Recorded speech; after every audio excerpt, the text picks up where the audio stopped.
আমার প্রিয় ও স্নেহের 2024 সালের নতুন বছরে তৃতীয় শ্রেণীর ছাত্রছাত্রী বন্ধুরা, আশা করি তোমার সবাই ভালো আছো। আজ আমরা যে বিষয়টি নিয়ে আলোচনা করব, তৃতীয় শ্রেণীর ফার্স্ট সামেটিভ অর্থাৎ প্রথম পর্যায়ক্রমিক মূল্যায়নের আমাদের পরিবেশের সিলেবাস। আমার প্রিয় ও স্নেহের 2024 সালের নতুন বছরের তৃতীয় শ্রেণীর ছাত্রছাত্রী বন্ধুরা, আশা করি তোমার সবাই ভালো আছো।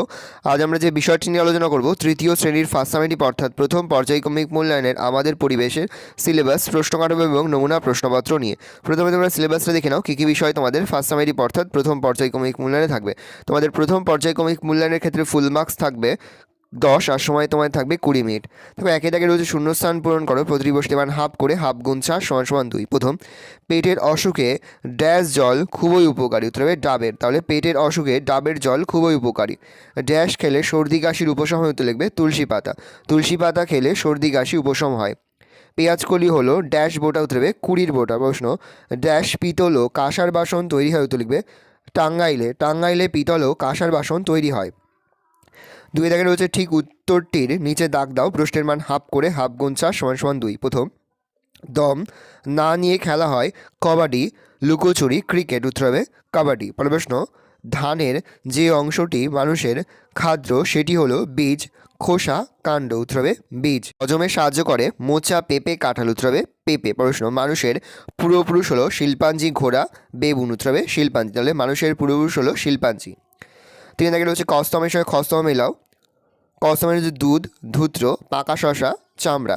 খস্তমের একটি আনাজ, ইন্দ্রিয়, প্রাণীজ খাদ্য, বিষ ফল। দুধ হবে প্রাণীজ খাদ্য, ধূত্র হবে বিষ ফল, পাকা শশা হবে একটি আনাজ, চামড়া হবে ইন্দ্রিয়।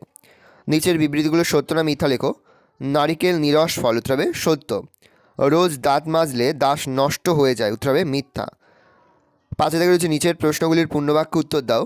কেরোসিন কি, উত্তর হবে কেরোসিন হলো দাহ্য খনিজ তেল। বলছে রপ্তানি বলতে কী বোঝো। প্রশ্ন, আগেকার লোকেরা নদীর কাছে থাকতো কেন, বলছে জিভের জলের কাজ কি। এবার আমরা এই প্রশ্নের উত্তরগুলো দেখে নেব। রপ্তানি বলতে কী বোঝো। অন্য দেশের ক্রেতাদের কাছে বিক্রি করাকে রপ্তানি বলে। পরের প্রশ্ন, আগেকার লোকেরা নদীর কাছে থাকতো কেন, উত্তর লিখবে নদী দিয়ে যাতায়াত করার সুবিধা হয়, নদী থেকে জল নিয়ে চাষাবাদ করা হয়, নদী থেকে মাছ সংগ্রহ করা যেতে পারে, তাই আগেকার দিনের লোকেরা নদীর কাছে থাকতো। পরে হচ্ছে জিভের জলের কাজ করতে, খাবার গিলতে ও হজম করতে জিভের জল কাজ করে। ভালো করে দেখে নাও, এই রয়েছে টোটাল তোমাদের ফার্স্ট সামেটিভ অর্থাৎ প্রথম পর্যায়ক্রমিক মূল্যায়নের তৃতীয় শ্রেণীর আমাদের পরিবেশের কোশ্চেন পেপার। ভালো তোমরা কোশ্চেন পেপারটা দেখে নাও। এই ধরনের কোশ্চেন প্যাটার্নেই কিন্তু প্রতিটি স্কুলে তোমাদের কিন্তু ফার্স্ট সামেটিভ অর্থাৎ প্রথম পর্যায়ক্রমিক মূল্যায়নের প্রশ্নপত্র হবে। সেহেতু ভালো করে তোমরা কোশ্চেন পেপারটা দেখে নাও।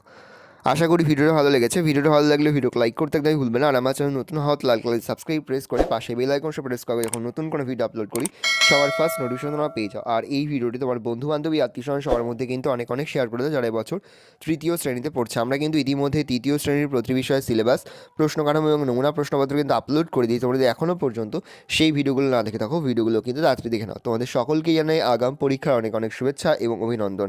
একেবারে ভিডিও শেষে স্ক্রিনে তোমরা একটা প্লেলিস্ট দেখতে পারবে, তার উপরে ক্লিক করলেই সমস্ত ভিডিওগুলো কিন্তু তোমরা পর দেখে নিতে পারবে।